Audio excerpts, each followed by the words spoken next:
RC study zone YouTube channel पर मैं रामचंद्र चौहान आप सभी का स्वागत करता हूं। प्यारे विद्यार्थियों, आज के इस वीडियो में हम कक्षा 9वीं के राज्य स्तरीय अर्धवार्षिक परीक्षा 2024-25 से संबंधित गणित विषय के प्रश्न पत्र को पूरा हल करेंगे।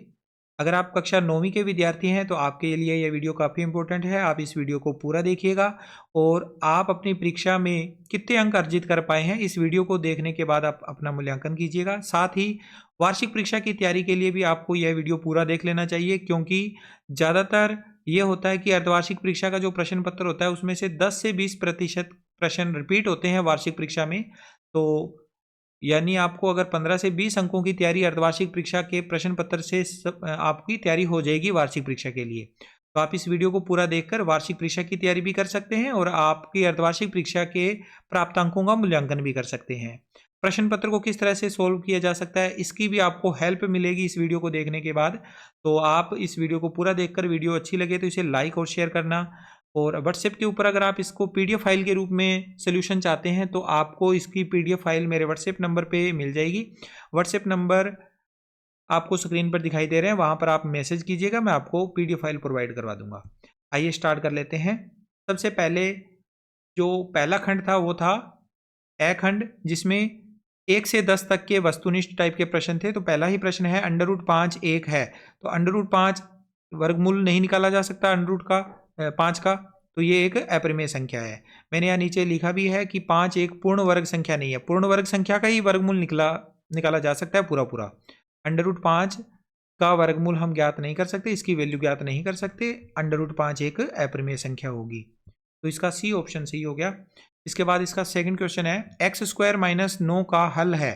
इसको सोल्व करके इसका सोल्यूशन निकालना है। 4 ऑप्शन हमें दिए हुए हैं।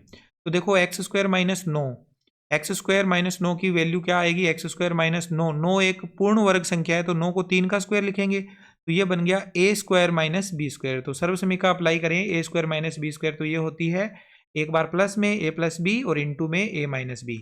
तो एक बार तो इसको प्लस में लिख दिया x + 3 और दूसरी बार माइनस में लिख दिया x - 3। तो ये आंसर आ गया जो कि ऑप्शन ए में दिया हुआ था। आगे बढ़ते हैं। इसके बाद अगला क्वेश्चन है तीसरा, जिसमें हमसे पूछा गया है निम्न में से 2 चर में रैखिक समीकरण है। चरों की संख्या 2 होनी चाहिए। तो चारों ऑप्शन में से आप देखोगे कि पहला ही ऑप्शन ऐसा है जिसमें 2 चर दिए हुए हैं x और y, और ये एक रैखिक समीकरण भी है क्योंकि घात इसमें 1 है। तो मैंने नीचे यहाँ पर आपकी जानकारी के लिए लिखा भी है कि 5x + 3y = 7 में 2 चर x और y हैं और जिनकी घात भी 1 है, तो ये हमारा आंसर होगा। 2 चरों में रैखिक समीकरण होगी ये। आगे बढ़ते हैं। इसके बाद अगला क्वेश्चन है क्वेश्चन नंबर 4, बिंदु -10,0 स्थित है। तो देखो y निर्देशांक इसका 0 है, तो इसका मतलब ये x अक्ष के ऊपर स्थित होगा, इस लाइन पे स्थित होगा, और इस लाइन पे भी देखो x का मान माइनस में है, तो इस वाली साइड होगा, मूल बिंदु से ऋणात्मक दिशा की ओर। इस वाली लाइन पे कहीं पर भी ये बिंदु स्थित होगा। तो इन 4 ऑप्शन में से देखो y अक्ष की ऋणात्मक दिशा, प्रथम पाद, x अक्ष की ऋणात्मक दिशा, तृतीय पाद, तो ये वाला सही है, x अक्ष की ऋणात्मक दिशा। तो x अक्ष की ऋणात्मक दिशा, सी ऑप्शन इसका राइट हो गया। अगला क्वेश्चन है 5वां, जिसमें हमसे पूछा है यदि x + y = k का हल 2,0 है तो k का मान होगा। 4 ऑप्शन में से पहला ऑप्शन सही हो रहा है, k का मान 2। ये आया कैसे? तो x + y = k का हल कितना है? 2,0। ये 2 जो पहला है ये x की वैल्यू होती है, दूसरी वैल्यू y की होती है। x का मान यहाँ 2 रख दीजिए, y का मान 0 रख दीजिए, तो 2 + 0, 2 + 0 2 होता है, तो k का मान बराबर में k था तो k का मान 2 आ गया। इस तरह से पहला ऑप्शन सही हो गया। आगे इसके बाद छठा क्वेश्चन, एक रेखा पर बिंदुओं की संख्या होती है। 4 ऑप्शन में से सी ऑप्शन अनंत दिया हुआ है ये, और ये सही है। क्यों सही है? क्योंकि एक रेखा के ऊपर हम बहुत सारे डॉट डॉट डॉट लगा सकते हैं। ये सारे डॉट क्या है? बिंदु को दर्शाते हैं। मैंने यहाँ पर, क्योंकि हमारे पास एक सीमा है इसलिए कुछ ही बिंदु हम शो कर सकते हैं, परंतु इस रेखा का प्रत्येक भाग एक बिंदु को निरूपित कर सकता है, तो अनंत बिंदु हम इस पे लिख सकते हैं। आगे इसके बाद 7वां क्वेश्चन, वस्तुनिष्ठ टाइप का, न्यून कोण का मान होता है। तो न्यून कोण सभी को पता ही है, 90 डिग्री से छोटे कोण को न्यून कोण कहते हैं, तो 90 डिग्री से कम, पहला ही ऑप्शन हमारा सही हो गया। आगे इसके बाद अगला क्वेश्चन है 8वां, त्रिभुज के तीनों अंतः कोणों का योग होता है। त्रिभुज के 3 अंतः कोण होते हैं और तीनों का योग 180 डिग्री होता है, तो बी ऑप्शन इसका सही हो गया। आगे इसके बाद अगला क्वेश्चन है क्वेश्चन नंबर 9वां, एक चतुर्भुज के 3 कोण क्रमशः 90 डिग्री, 75 डिग्री और 75 डिग्री है, तो चौथा कोण होगा। तो चतुर्भुज दिया हुआ है तो चतुर्भुज के 4 कोण होते हैं, जिनमें से 3 कोण हमें ज्ञात है, चौथा कोण अज्ञात है। चारों कोणों का योग हमें पता है कि चारों कोणों का योग होता है 360 डिग्री।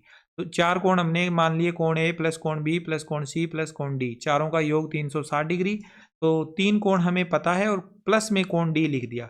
तीनों का योग 240 आ रहा है। इस 240 को पक्षांतरित करके दूसरी तरफ ले जाएंगे, 360 में से माइनस हो जाएगा 240, तो कोण डी का मान आ गया, चौथा कोण आ गया 120 डिग्री। डी ऑप्शन पे टिक कर दिया। आगे इसके बाद अंतिम एबेसेदा वाला क्वेश्चन है, वृत्त की त्रिज्या व व्यास में संबंध होता है। त्रिज्या और व्यास में संबंध, तो यहाँ पहला ही ऑप्शन सही हो रहा है, आर बराबर डी बटा 2। आर क्या है? त्रिज्या, और डी क्या है? व्यास। तो वृत्त का व्यास डी त्रिज्या आर का दुगुना होता है। व्यास त्रिज्या का दुगुना होता है, तो व्यास बराबर 2 गुना त्रिज्या, यानी डी बराबर आ गया 2 गुना आर। ये वाला ऑप्शन इसमें कहीं दिखाई नहीं दे रहा, तो आपको इस 2 को इधर बटा में लाना है, तो आर का मान आ जाएगा डी के बटा में 2, यानी आर बराबर डी बटा 2। पहला ऑप्शन सही हो गया। ये एबेसेदा वाले 10 क्वेश्चन थे। अब इसके बाद आगे 8 क्वेश्चन आ रहे हैं खंड ब के, 8 क्वेश्चन रिक्त स्थान वाले। पहला ही क्वेश्चन इसमें दे रखा है, ए प्लस बी का whole square. A plus B का होल स्क्वायर कितना होता है? डैश होता है। तो ए प्लस बी का होल स्क्वायर सर्वसमीका ही लिखनी है एक तरह से, तो ए प्लस बी का होल स्क्वायर होता है A square plus 2ab plus B square. ये इसका आंसर था। आगे है इसके बाद क्वेश्चन नंबर 12, मूल बिंदु के निर्देशांक डैश होते हैं। मूल बिंदु के निर्देशांक सभी को ही पता है, मूल बिंदु को ओ से लिखते हैं और इसके निर्देशांक 0,0 होते हैं। ठीक है। आगे इसके बाद 13वां क्वेश्चन, 5x प्लस 7y बराबर 0 डैश चरों का रेखिक समीकरण है। इसमें कितने चरों का रेखिक समीकरण है? ऑप्शन भी दे दिया, 2,3। 2 चरों वाला है या 3 चरों वाला है? तो इसका आंसर आ जाएगा 2। ठीक है, यहाँ पर अंकों में लिखा हुआ है 2, मैंने शब्दों में लिख दिया, बात एक ही है, 2 चरों वाला रेखिक समीकरण है। आगे बढ़ते हैं। इसके बाद अगला क्वेश्चन, क्वेश्चन नंबर 14, यहाँ पर दिया हुआ है 8 दिया हुआ है और उसकी घात ऊपर 3 लिखी हुई है रूट लगाकर। इसका तात्पर्य क्या होता है? ये 8 का घनमूल पूछा गया है। 8 का घनमूल, 8 के ऊपर ऐसे निशान लग के और छोटा सा 3 लिखा हुआ है, इसका मतलब ये वर्गमूल नहीं है, ये घनमूल पूछा है। तो इसको क्या लिखेंगे? 8 की घात 1/3। 8 की घात 1/3, तो ये बन जाएगा 2, इसकी 8 के गुणनखंड हो जाएंगे 2 गुणा 2 गुणा 2, और इस पूरे की घात 1/3, तो 2 की घात हो जाएगा 3। 3 इंटू में घातों का जब गुणा होगा, 3 का गुणा, घात के ऊपर घात होती है तो घातों का गुणा, 3 का गुणा 1/3 के साथ, तो 3 से 3 कैंसिल, 2 की घात 1 आ गया और 2 आ जाएगा आंसर। अगर शॉर्ट में करना चाहते तो आप ऐसे भी कर सकते थे, इसको आप इस तरह से लिखते और यहाँ पर 3 ही लिखा रहने देते और यहाँ लिख देते 2 गुणा 2 गुणा 2। बस इसमें 3 सेलेक्ट करके डायरेक्ट भी आप उत्तर निकाल सकते थे इसका। देखो 3 में यहाँ पर लिखा हुआ है, तो इसका मतलब 3 एक जैसे समूह को हमने सिलेक्ट करना है। तीनों को सिलेक्ट करने के बाद हमारा 1 2 बाहर आ जाता, इसका आंसर आ जाता 2। तो शॉर्ट में अगर करना होता तो हम इस तरह से भी कर सकते हैं, और ये एक्चुअल मेथड इस तरह से करना था हमने इसको हल। आगे है 15वां क्वेश्चन, समबाहु त्रिभुज के प्रत्येक कोण का मान डैश होता है। तो वैसे आपको पता ही होगा, समबाहु त्रिभुज का प्रत्येक कोण 60 डिग्री का होता है। अगर सोल्यूशन देखना है तो सोल्यूशन ये होगा कि समबाहु त्रिभुज के तीनों कोण बराबर होते हैं, तीनों कोणों को x मान लिया, तीनों कोणों का योग होगा 180 डिग्री, 3x हो जाएगा, तीनों का जोड़ बराबर में 180 डिग्री, तो x का मान 180/3, यानी x का मान 60 डिग्री। तो समबाहु त्रिभुज का प्रत्येक कोण 60 डिग्री का होता है, तो इसका आंसर 60 डिग्री भरना था। आगे अगला क्वेश्चन आया था, समकोण का मान डैश होता है। तो ये तो बड़ा आसान सा क्वेश्चन था, समकोण 90 डिग्री के कोण को कहते हैं, तो समकोण का मान 90 डिग्री भरना था इसमें। आगे इसके बाद 17वां क्वेश्चन, जिसमें हमसे पूछा है, एक वृत्त की सभी त्रिज्याएं डैश होती है। तो एक वृत्त की जितनी भी त्रिज्याएं हैं वो मूल बिंदु से परिधि तक जाती है। मूल बिंदु से परिधि तक की ये जो दूरी होती है ये सब में बराबर होती है, कोई भी त्रिज्या खींच लो। तो इसका उत्तर आ जाएगा, एक वृत्त की सभी त्रिज्याएं बराबर होती है या फिर समान होती है, दोनों में से कुछ भी लिख दो, या तो बराबर या समान। आगे है क्वेश्चन नंबर 18, वृत्त की सबसे बड़ी जीवा डैश होती है। वृत्त की जो सबसे बड़ी जीवा होती है वो वृत्त का व्यास होती है। ठीक है, तो इसका आंसर था वृत्त का व्यास। इसके बाद हमारे खंड 6 के प्रश्न स्टार्ट होते हैं, जिसमें अति लघुत्रात्मक टाइप के प्रश्न हैं कुल 10 एक एक अंक वाले। तो 19वां क्वेश्चन है 2 की घात 3 बटा 2 की घात -4 का मान ज्ञात करो। 2 की घात 3 और बटा में 2 की घात -4। तो नीचे जो पावर माइनस में दे रखी है, अगर मैं इसको ऊपर लेकर जाऊंगा 2 की घात 3, ये तो एज इट इज गुणा में है, नीचे वाला जो मान है ना, अगर इसकी घात को ऊपर लेकर जाएंगे तो घात का निशान बदल जाता है। प्लस की घात होती है तो वो माइनस में चली जाती है, और माइनस की घात है तो प्लस में। यहाँ माइनस की घात थी तो इसका मतलब ये प्लस में चला जाएगा। 2 की घात 3 गुणा 2 की घात प्लस का 4 हो जाएगा। और घातों के बीच में अगर आप देखो तो इनके घातांक जो है वो तो अलग अलग है, और इनके आधार एक जैसे हैं, और बीच में गुणा है तो घातों का योग हो जाएगा। घातांक नियम इसमें अप्लाई हुआ है। घातांक नियम यहाँ पर साइड में अगर लिखना चाहें तो लिख सकते हैं। घातांक नियम क्या है कि अगर a की घात m और गुणा में a की ही घात n आ जाए तो उसका जो आंसर होगा वो क्या होगा, a की घात m प्लस n होगा। ये घातांक नियम है, ठीक है। आधार एक जैसे हैं और उनकी घातें अलग है, बीच में गुणा है तो घातों का क्या हो जाएगा, योग। तो यहाँ पर घातें 3 और 4 जुड़कर 2 की घात 7 हो गई। आप 2 की घात 7 आंसर लिख दो। अगर कुछ आंसर में और चेंज करना है तो आप इसको 2 को 7 बार कैलकुलेट कर लो, 7 बार गुणा करके। इनका जब आप गुणा करोगे तो इसका आंसर आ जाएगा 128। 2 का 2 से गुणा किया 4, 4 दूनी 8, 8 दूनी 16, 16 दूना 32, 32 दूना 64, 64 दूना 128। दोनों ही आंसर सही है इसके, ठीक है। आगे है इसके बाद 20वां प्रश्न, बहुपद 5x प्लस 3 का शून्यक क्या होगा। इसका शून्यक पूछा है, तो 5x प्लस 3 का शून्यक निकालना है। तो इसके लिए शून्य ज्ञात करने के लिए px को 0 के बराबर रखना होता है। px की वैल्यू 0 के बराबर रखने का मतलब इस पूरी 5x प्लस 3 को 0 के बराबर रखा, प्लस का 3 इस तरफ आके माइनस का 3 हो गया, 5 चला जाएगा -3 के बटा में, तो x का मान -3 बटा 5 आ गया। और x का जो मान होता है ना वही तो शून्यक होता है, तो ये x बराबर -3 बटा 5 ये हमारा इस बहुपद का शून्यक ज्ञात हो गया। आगे बढ़ते हैं इसके बाद 21वां क्वेश्चन, बिंदु -4,3 कौन से चतुर्थांश में स्थित है। कौन से चतुर्थांश में है, तो इसके चिन्ह देखकर ही हम बता सकते हैं। x का मान माइनस में है और y का मान प्लस में है, तो x की इधर वाली साइड, ये वाली साइड माइनस होती है, y की ये साइड प्लस होती है। तो माइनस और प्लस के बीच में कौन सा चतुर्थांश पड़ रहा है यहाँ पर, द्वितीय चतुर्थांश, दूसरा चतुर्थांश। तो बिंदु -4,3 द्वितीय चतुर्थांश में स्थित है। मैंने यहाँ पर प्रत्येक चतुर्थांश के लिए सिंबल लगा दिए हैं कि पहले चतुर्थांश में दोनों x और y दोनों प्लस के होते हैं, दूसरे में x तो माइनस का होता है, y प्लस का होता है, तीसरे में x और y दोनों ही माइनस के होते हैं, और चौथे चतुर्थांश में x तो प्लस का होता है लेकिन y माइनस का होता है, ठीक है। इनके आगे भी क्वेश्चन आएंगे तो वहां पर भी आपको जरूरत पड़ेगी। आगे है क्वेश्चन नंबर 22वां, समीकरण y बराबर 2x को ax plus B Y plus C बराबर 0 के रूप में लिखिए। इस दी गई समीकरण को हमने मानक रूप में लिखना है। तो हमें तो दिया हुआ है y बराबर 2x, तो हम यहाँ से y को हटाकर इधर ले जाएंगे तो यहाँ क्या बच जाएगा 0, y इस तरफ जाएगा तो 2x माइनस वाई आ जाएगा। अब ये 2x माइनस वाई पहले लिख दिया और 0 को बाद में लिख दिया, तो हमारा आंसर आ गया 2x माइनस वाई बराबर 0। ये हमारा आंसर है। लेकिन हम चाहें तो इसमें क्या है कि c 0 आ रहा है, c इसमें है ही नहीं, ये x के गुणा वाली संख्या y वाला और आगे अचर पद इसमें नहीं दिया हुआ, तो हम क्या करेंगे 2x माइनस वाई प्लस में एक 0 लगाकर फिर बराबर 0 लगा देंगे। अब ये एक्चुअल में मानक रूप बन गया इसका। हालांकि ये भी उत्तर सही है, 2x माइनस वाई बराबर 0, ये भी हमारा सही आंसर है, लेकिन 0 लगा के भी लिख दोगे तो भी कोई दिक्कत वाली बात नहीं है। आगे है क्वेश्चन नंबर 23वां, यूक्लिड के अनुसार रेखा की परिभाषा दो। यूक्लिड ने रेखा को क्या बताया था, रेखा की क्या परिभाषा दी थी वो बतानी है। तो यूक्लिड के अनुसार एक रेखा चौड़ाई रहित लंबाई होती है। एक रेखा क्या होती है, चौड़ाई रहित। एक रेखा ऐसी लंबाई होती है जिसकी कोई चौड़ाई नहीं होती। ओके, आगे इसके बाद अगला क्वेश्चन है क्वेश्चन नंबर 24, संपूरक कोण किसे कहते हैं। संपूरक कोण किसे कहते हैं, ऐसे कोण जिनका योग 180 डिग्री हो संपूरक कोण कहते हैं, ठीक है। जैसे कि 40 डिग्री और 140 डिग्री दोनों का योग 180 डिग्री है, इसलिए ये दोनों एक दूसरे के संपूरक कोण है। दूसरा यहाँ पर एग्जाम्पल मैंने और लिख दिया, 70 डिग्री और 110 डिग्री, इन दोनों का जोड़ करने पर भी 110 डिग्री 180 डिग्री आएगा, तो ये दोनों भी एक दूसरे के संपूरक कोण है। ये 24वां क्वेश्चन था। आगे इसके बाद 25वां क्वेश्चन, त्रिभुज किसे कहते हैं। बड़ा ही आसान सा क्वेश्चन है। त्रिभुज छोटी कक्षाओं में आपने पढ़ा होगा।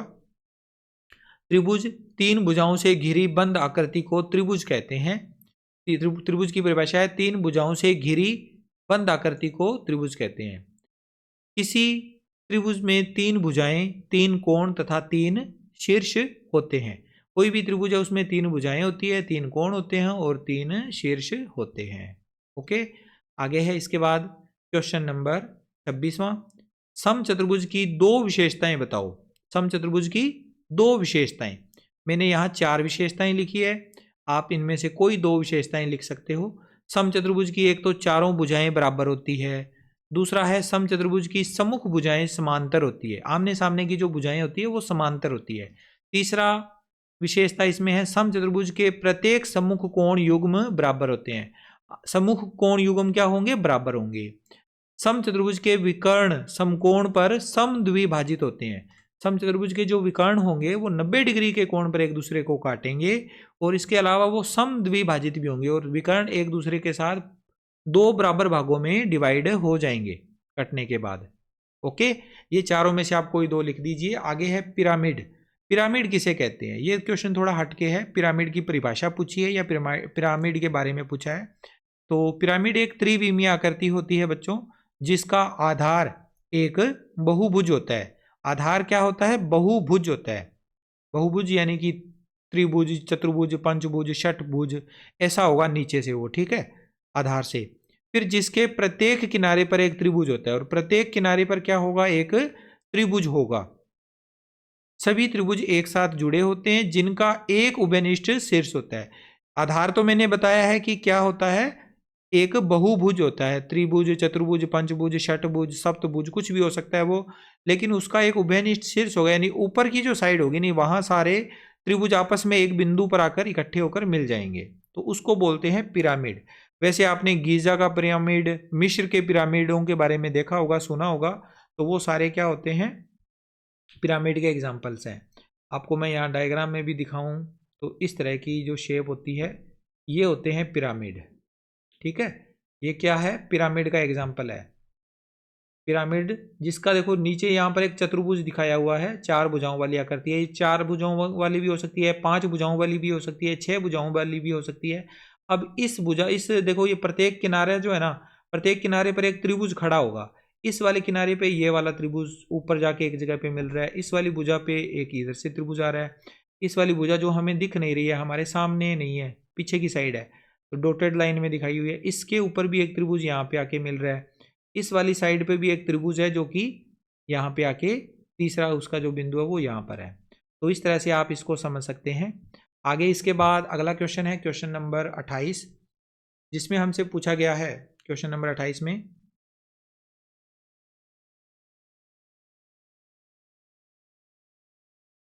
नीचे दिए गए चित्र में ओ केंद्र वाला एक वृत्त है तथा पी क्यू वृत्त पर बिंदु ए पर स्पर्श रेखा है, तो कोण ओ ए क्यू का मान ज्ञात कीजिए।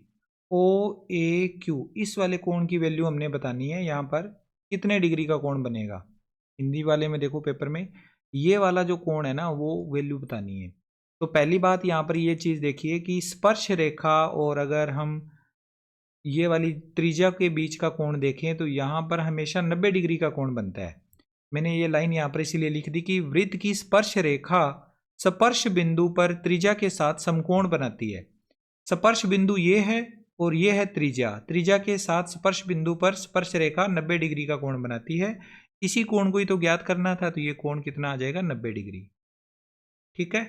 आगे इसके बाद एक एक नंबर वाले ये जो क्वेश्चन थे हमारे पूरे हो गए। अब हमारा जो लघुत्रात्मक टाइप के प्रश्न है उसका पहला पार्ट है, जो कि सारे के सारे प्रश्न कुल 6 प्रश्न 1.5 अंक वाले हैं।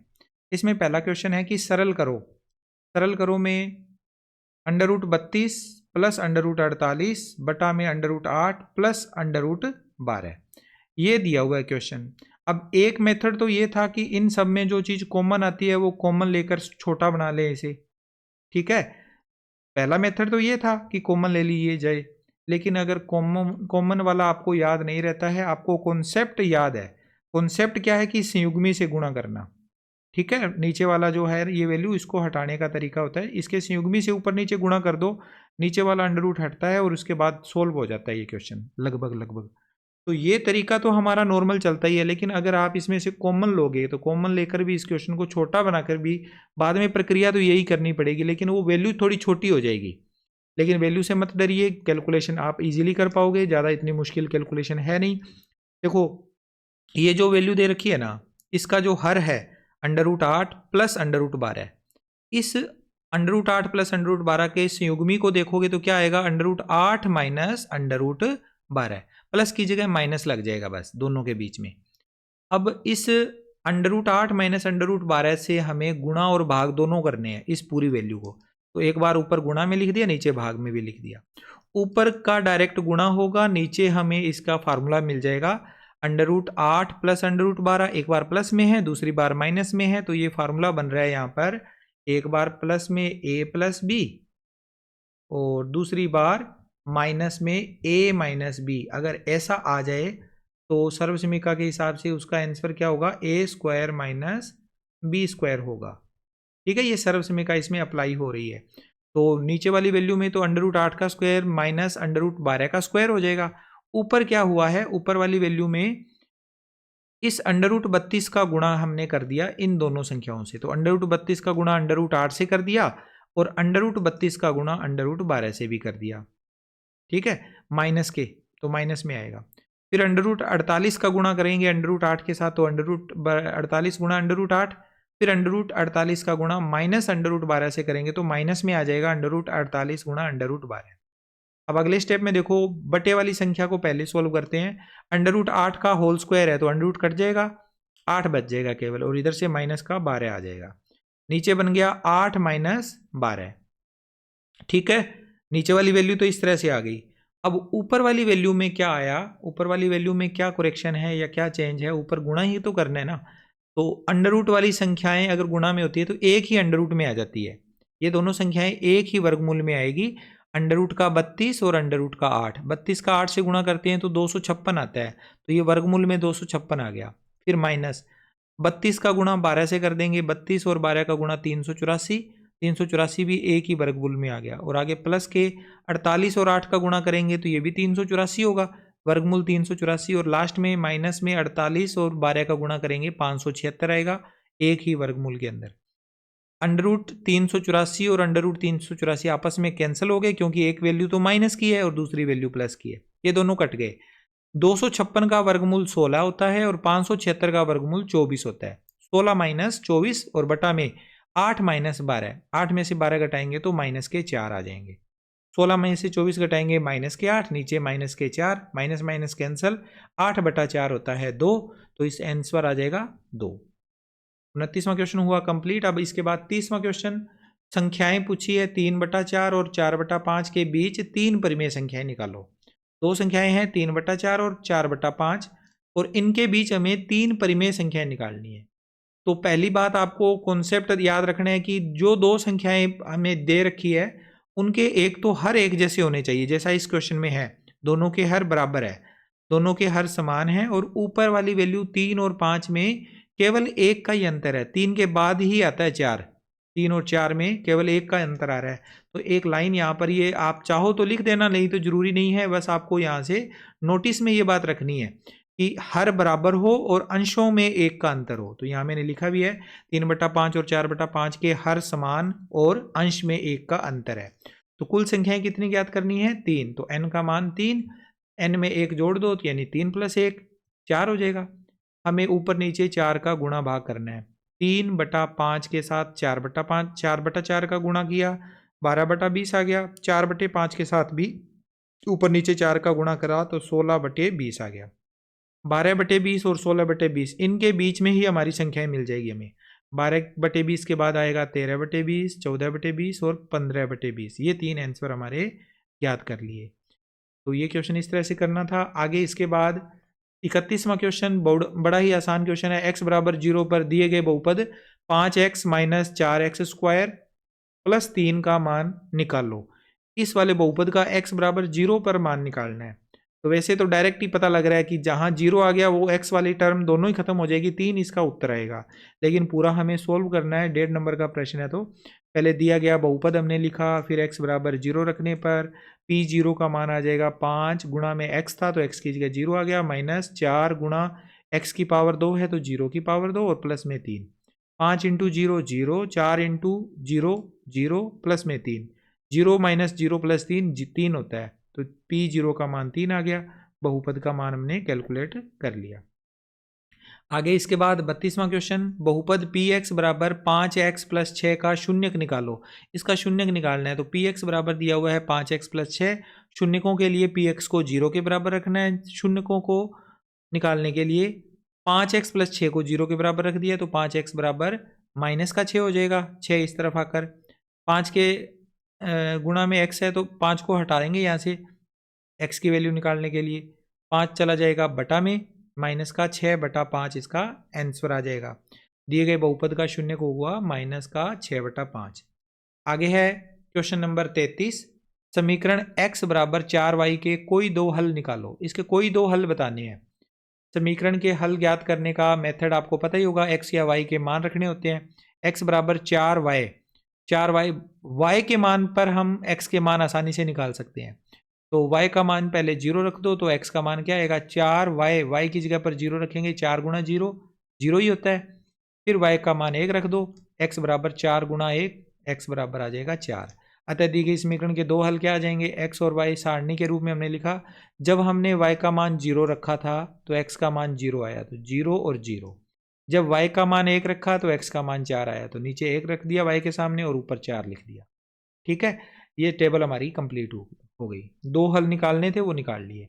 आगे इसके बाद खंड 10 स्टार्ट होता है लघुत्रात्मक प्रश्नों का। 2-2 अंकों वाले प्रश्न हैं। यूक्लिड की दो अवधारणाएं लिखो। तो आपकी बुक में चैप्टर नंबर 5 में यूक्लिड की काफ़ी सारी अभिधारणाएं हैं, उनमें से हमें केवल 2 अभिधारणा लिखनी है।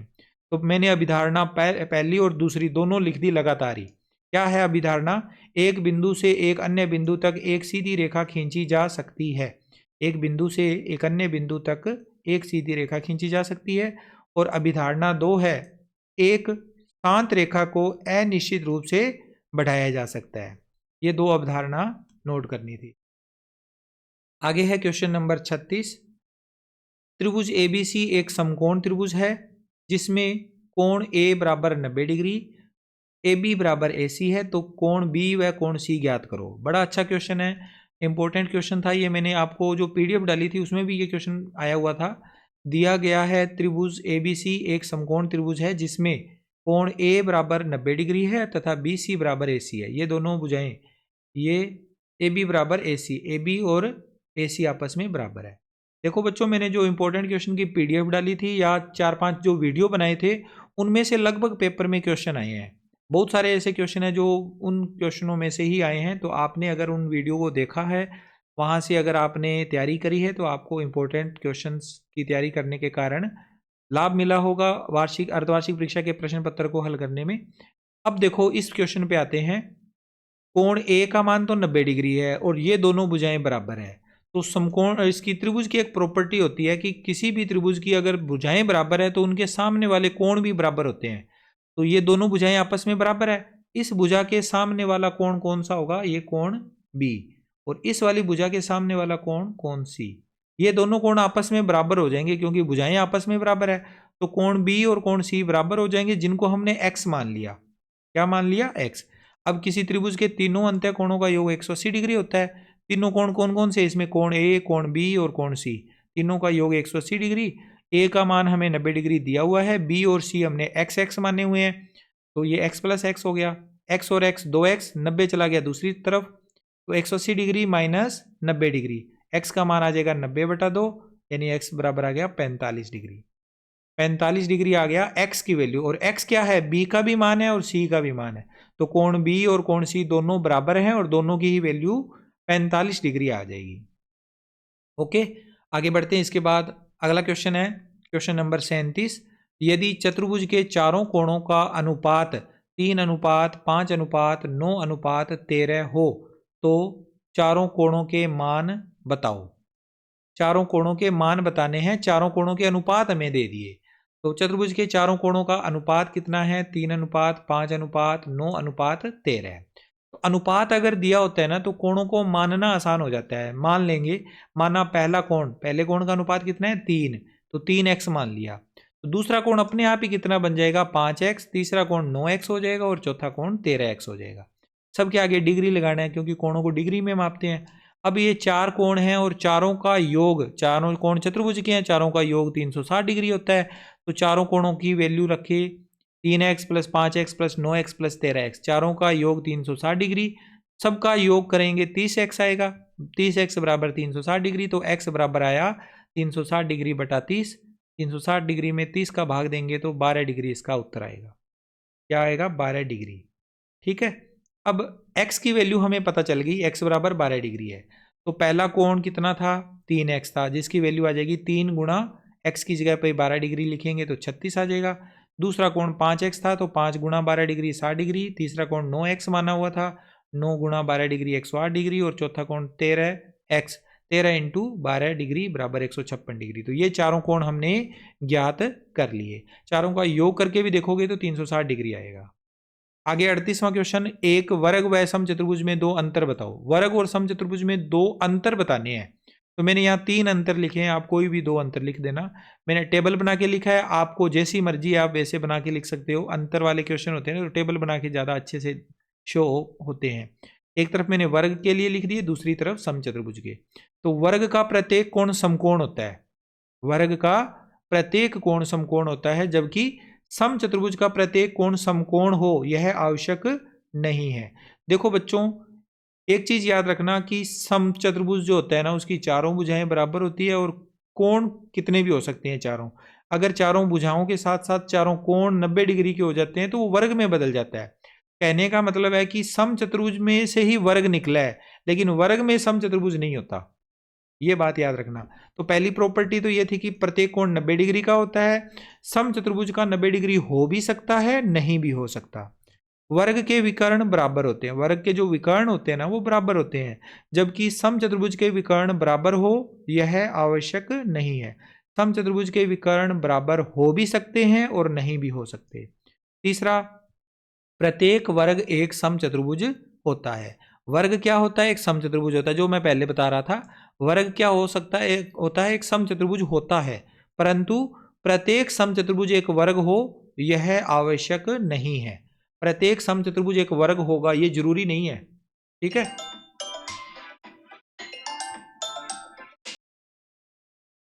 तो इस तरह से मैंने यहाँ पर वर्ग और समचतुर्भुज में 3-3 अंतर बता दिए हैं। आप कोई 2 अंतर इसमें से नोट कर सकते हो। आगे है इसके बाद क्वेश्चन नंबर 39, वृत्त की जीवा एवं व्यास को परिभाषित करो। वृत्त की जीवा और वृत्त के व्यास के बारे में हमने बताना है। वृत्त की परिधि पर स्थित किन्हीं 2 बिंदुओं को मिलाने वाली सीधी रेखा वृत्त की जीवा कहलाती है। वृत्त की परिधि के ऊपर अगर 2 बिंदु ले लें और उनको आपस में मिला दें तो वो जो सीधी रेखा होगी उसे वृत्त की जीवा कहेंगे। वृत्त का व्यास क्या होता है? वृत्त की सबसे बड़ी जीवा वृत्त का व्यास कहलाती है। वृत्त का व्यास वृत्त की वह जीवा है जो वृत्त के केंद्र से होकर गुजरती है। तो 2 है इसकी परिभाषा।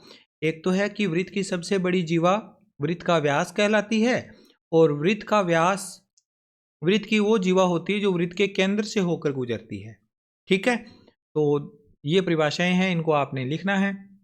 आगे है 40वां क्वेश्चन, नीचे दिए गए वृत्त में ओ ए 5 सेंटीमीटर है, ए बी 8 सेंटीमीटर है और ओ डी लंब है ए बी के ऊपर, तथा तब ओ सी का मान बताना है। ओ सी यानी ये वाली साइड, इतना वैल्यू हमने पता करना है। ये ए बी हमें कितना दिया हुआ है? ए बी 8 सेंटीमीटर दिया हुआ है और ओ ए 5 सेंटीमीटर दिया हुआ है। तो पहले तो आप इस डायग्राम के हिसाब से थोड़ा सा इसे समझने का प्रयास कीजिए। ये ओ ए सी एक समकोण त्रिभुज बनेगा जिसका हमें ओ ए की वैल्यू पता है, ओ ए 5 सेंटीमीटर है। ओ सी निकालना है, यानी कि कर्ण पता है, लंब निकालना है। अगर आधार ज्ञात हो जाए तो हम लंब निकाल सकते हैं। तो इसमें एक बात आप याद रखना, अगर हम जीवा के ऊपर लंब डालते हैं, ये जीवा है ना ए बी, जीवा के ऊपर लंब डालते हैं तो जीवा का समद्विभाजन हो जाता है। जीवा के ऊपर केंद्र से लंब डालने पर जीवा का समद्विभाजन होता है। तो ए बी का समद्विभाजन होने का मतलब हुआ इस सी बिंदु पर दो इक्वल पार्ट बन गए ए बी के दो बराबर भाग हो गए, यानी ए सी क्या हो जाएगा, ए बी का आधा हो जाएगा। तो ये पूरा मैंने डिटेल में यहाँ समझा दिया है। फिर उसके बाद पाइथागोरस प्रमेय लगेगी और आंसर आ जाएगा। तो पहले यहाँ लिखा हुआ है चित्रानुसार ओ डी लंब है ए बी पर, तो त्रिभुज ए सी ओ ये वाला त्रिभुज एक समकोण त्रिभुज बन जाएगा लंब होने के कारण। फिर दूसरी बात इसमें ये लिख दी, केंद्र से जीवा पर डाला गया लंब जीवा का समद्विभाजन करता है, तो ए सी बराबर 1/2 ए बी, ए सी बराबर होगा पूरा ए बी का हाफ, तो 1/2 ए बी का मान 8 सेंटीमीटर दिया हुआ है। सोल्व करेंगे तो ए सी की वैल्यू 4 सेंटीमीटर आ गई, यहाँ 4 सेंटीमीटर आ गया। अब आगे है समकोण त्रिभुज ए सी ओ में पाइथागोरस प्रमेय से इस पूरे त्रिभुज में पाइथागोरस प्रमेय अप्लाई करेंगे तो हमें क्या प्राप्त हो जाएगा, कर्ण स्क्वायर बराबर आधार स्क्वायर प्लस लंब स्क्वायर। कर्ण क्या है ओ ए, आधार है ए सी और लंब है ओ सी, तो ओ ए स्क्वायर बराबर आ जाएगा ए सी स्क्वायर प्लस ओ सी स्क्वायर। ओ ए हमें दे रखा है 5 सेंटीमीटर, तो 5 का स्क्वायर हो गया, और ए सी का मान हमने निकाला है 4, तो 4 का स्क्वायर बराबर प्लस में ओ सी का स्क्वायर। सोल्व करेंगे तो 5 का स्क्वायर 25, 4 का स्क्वायर 16 और प्लस में ओ सी स्क्वायर। अब ओ सी स्क्वायर निकालना है तो ये 16 जाएगा 25 वाली साइड, तो 25 माइनस 16, ओ सी स्क्वायर बराबर आ गया 9 और ओ सी बराबर आ जाएगा 9 का वर्गमूल, ओ सी बराबर 3 सेंटीमीटर। ये हमारा आंसर आ गया। आगे बढ़ते हैं। इसके बाद अगला क्वेश्चन नंबर 41 जो दीर्घ उत्तरात्मक प्रश्न है।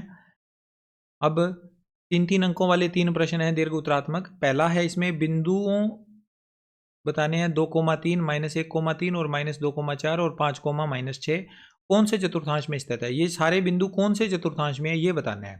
तो चारों बिंदुओं को चतुर्थांशों को डिसाइड करने के लिए मैंने यहाँ पर ये चिन्ह पद्धति वाला पूरा डायग्राम बना के समझाया कि पहले में तो क्या होते हैं, दोनों ही प्लस के होते हैं एक्स वाई, दूसरे चतुर्थांश में एक्स माइनस का होता है वाई प्लस का होता है, तीसरे में दोनों माइनस के होते हैं और चौथे में एक्स प्लस का होता है वाई माइनस का होता है। ये बता दिया। अब इन बिंदुओं को देख देख के हमें चतुर्थांश की पहचान करनी है।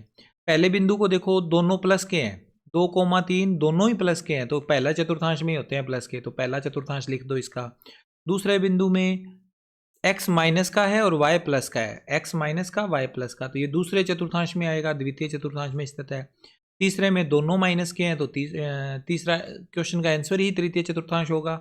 और अगला बिंदु है 5,-6 जिसमें x प्लस का है y माइनस का है, तो x प्लस का y माइनस का चौथे चतुर्थांश में होता है, तो चतुर्थ चतुर्थांश में स्थित है चौथा बिंदु। ठीक है, ये इस तरह से करना था। आगे बढ़ते हैं। इसके बाद अगला क्वेश्चन नंबर 42 यदि x बराबर 2 y बराबर 1 समीकरण 2x + 3y बराबर k को संतुष्ट करते हैं तो k का मान ज्ञात कीजिए। इस समीकरण को संतुष्ट करने वाले कौन है, x बराबर 2 और y बराबर 1, और k का मान बताना है। तो संतुष्ट कराएंगे तो k का मान अपने आप ही निकल जाएगा।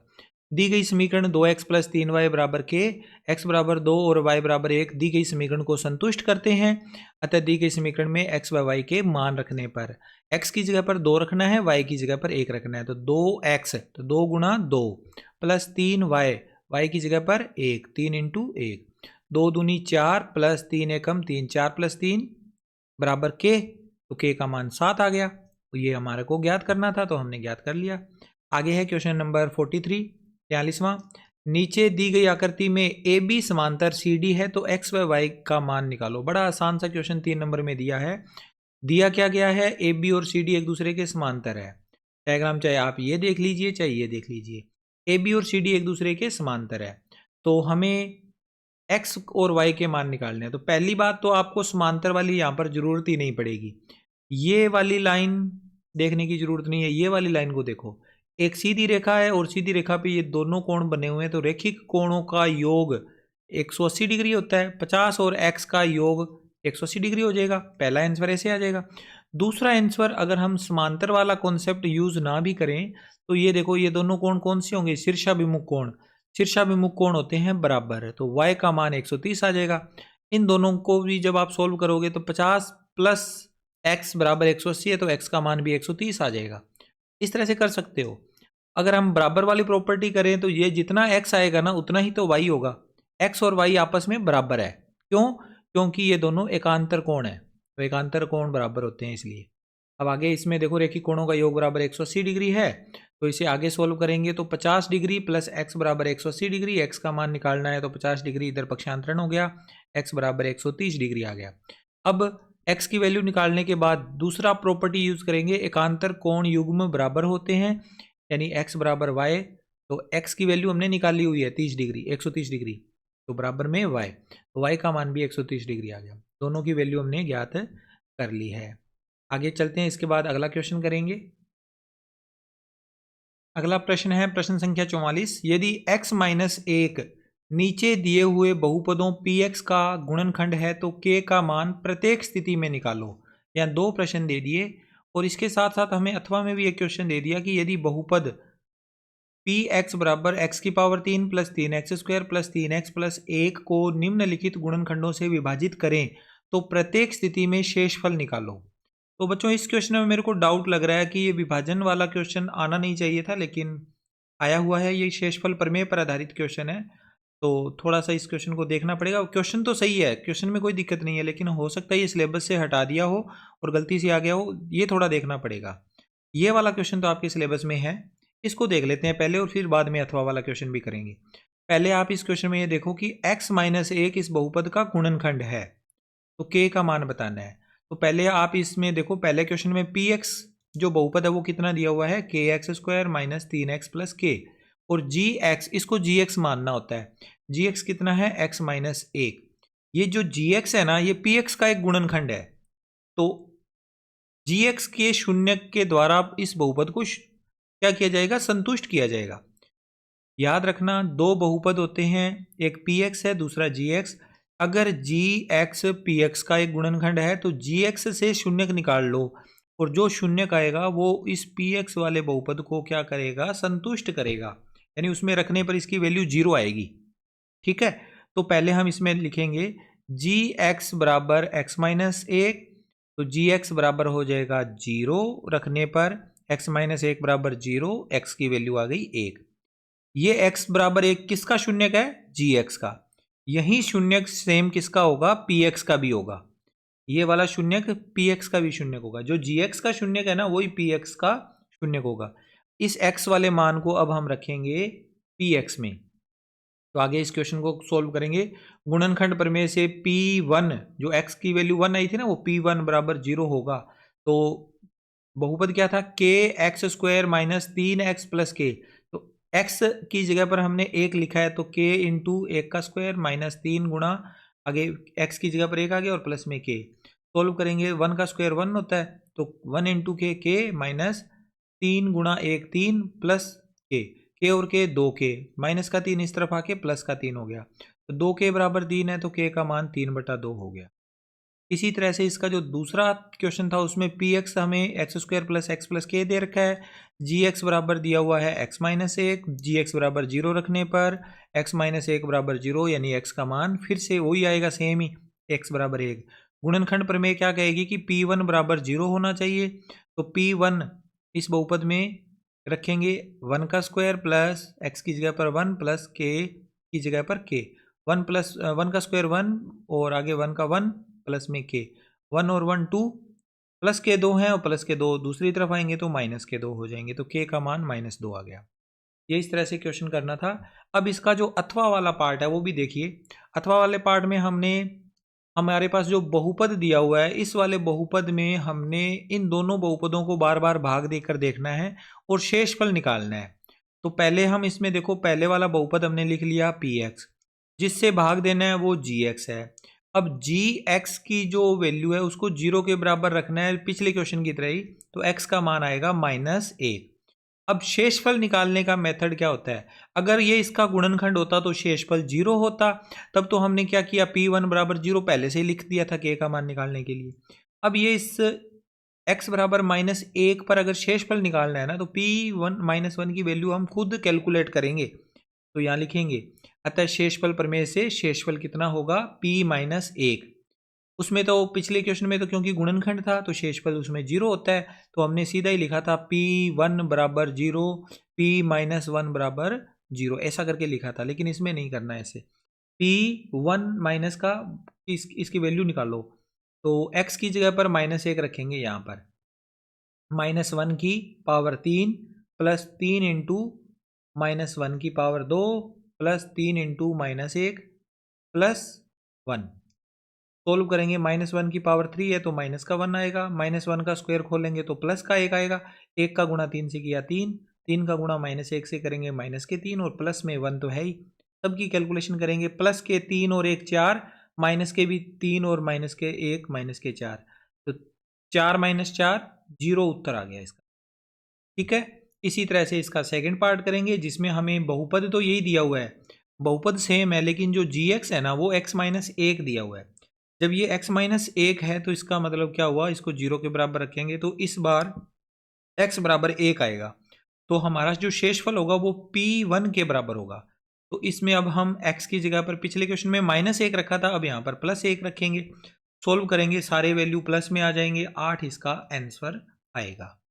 ओके, आगे इसके बाद अंतिम क्वेश्चन रह गया आपके पेपर का, जिसमें हमसे पूछा है उचित पैमाना लेकर दिए गए बिंदुओं को एक्स वाई को ग्राफ में दर्शाओ। इन बिंदुओं को ग्राफ में दर्शाना है। एक पहला प्रश्न दे दिया, इसमें 5 बिंदु दे दिए और दूसरे प्रश्न में भी 5 बिंदु दे दिए। इन सभी 5 बिंदुओं को चाहे ये क्वेश्चन करें सोल्व, चाहे ये करें, हमें ग्राफ पेपर पे ड्रॉ करना है। तो पहले मैं ये पहला पार्ट करूंगा, फिर इसका दूसरा पार्ट।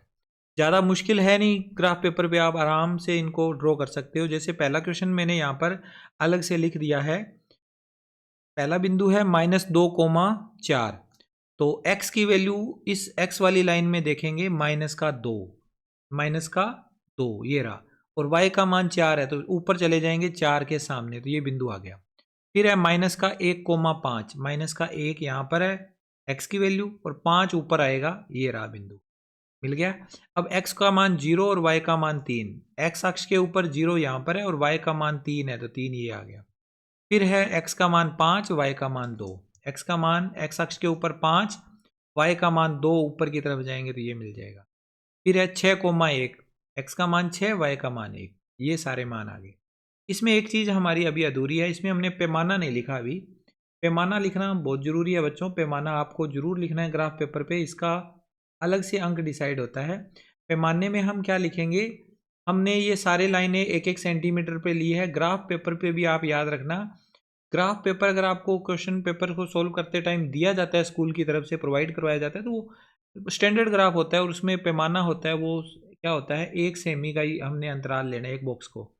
1 सेमी किस अक्ष पर, एक्स अक्ष पर, एक्स अक्ष पर, एक्स अक्ष पर 1 सेमी बराबर 1 इकाई। हमने 1-1 का ही अंतर लिया है ना, यहाँ पर 1 2 3 4 5 6 7 ऐसे। वाई अक्ष पर भी 1-1 का ही अंतर है, तो वाई अक्ष पर 1 सेमी बराबर 1 इकाई। इस तरह से आपको पैमाना लिखना है जरूर। अब ये तो था अथवा से पहले वाला क्वेश्चन, इसके अथवा में भी एक क्वेश्चन था जिसको हमने ड्रॉ करना है, तो अथवा वाला क्वेश्चन को भी देख लेते हैं। ये कुछ बिंदु हैं जिनको हमने ड्रॉ करना था और यहाँ मैंने कर भी दिए हैं। पहला बिंदु -4, -3, तो x की वैल्यू -4, y की वैल्यू -3, -3 नीचे आएंगे, -3 के सामने यहाँ पर मिल गया। दूसरा बिंदु है x का मान -2, y का मान -1, x का मान -2, y का मान -1 के सामने। फिर आ गया x का मान 2, y का मान 1, इस लाइन के ऊपर x का मान 2 ये रहा, y का मान ऊपर की तरफ जाएंगे तो 1 के सामने यहाँ मिल जाए। फिर x का मान 4, y का मान 3, x की वैल्यू 4, y की वैल्यू 3, 3 के सामने आएंगे ये बिंदु 4,3, 0,0 है तो मूल बिंदु हो गया। यहाँ पर भी पैमाना नहीं लिखा हुआ है तो पैमाना लिखना जरूरी है, हमें नोट कर देना है। यहाँ पर पैमाना लिखेंगे, x अक्ष पर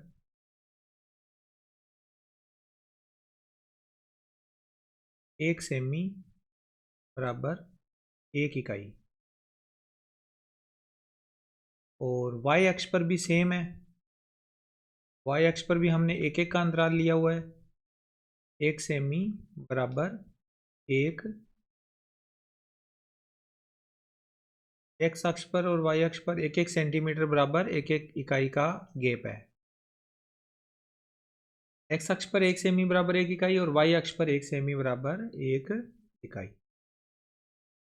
तो बच्चों इस तरह से आपका अर्धवार्षिक परीक्षा का गणित विषय का प्रश्न पत्र पूरा मैंने सॉल्व करवा दिया है। आई होप आपको एक एक क्वेश्चन बड़े ही अच्छे ढंग से समझ में आया होगा।